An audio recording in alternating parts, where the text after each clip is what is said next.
If you're looking to gain more influence and recognition in your organization,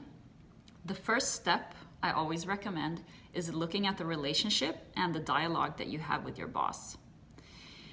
Your boss is a key person when it comes to helping you or limiting you in your career development, but also being your spokesperson or sponsor when it comes to other parts of the organization that you are looking to move up into.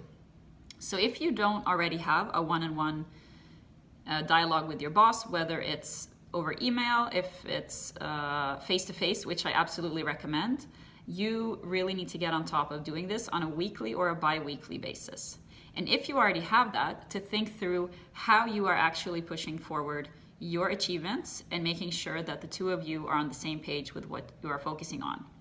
So the first thing is your key priorities or the projects that you're working on, to make sure that your boss knows and is on the same page with what you're focusing on. This also is great when something unexpected comes up that they want you to do, or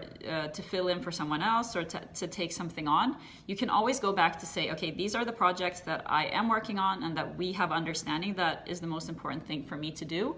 And that if you possibly want to take on something else, that's something on the list that you're currently working on needs to get a lower priority. So already having this dialogue makes it much easier to have this conversation than to actually have to start from zero or scratch, saying like, okay, what is it that I'm actually doing all day? Because if you're a good worker, chances are that your boss doesn't really spend a lot of time thinking about you, because you are a resource and not a problem. So, he or she is happy with you just doing your thing and delivering on that. So first thing, what are your key areas, projects, priorities that you're working on? And the second one is that you need to make sure that your boss knows about the deliverables and the achievements that you and your team is doing. And this is where more of the nuances come in, because we all know about name dropping, right? And we also know that some people are better than others at name dropping. So when it comes to your achievements and your deliverables, the same thing here, right? If you just have this like laundry list of like, and now I'm going to tell you everything amazing that I've done and how amazing I am and why I in a few months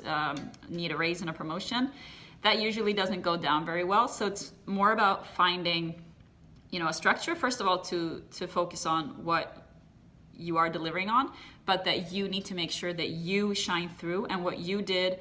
what you had to overcome, that you had to like rally people together, that you had to find resources that weren't there, that you had to make a client who was ready to leave turn around in a way where when your boss thinks of you, this is what needs to be top of mind. So when opportunities come up or your name comes up in a conversation, that this is what he or she is thinking about, so that they know that you are super capable and amazing at what you do,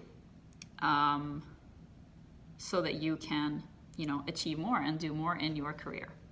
So number one step, if you want more recognition and influence in your organization, think about the dialogue that you have with your boss and how you can use that to your favor without coming across as the crazy person who just wants to talk about themselves and how amazing they are.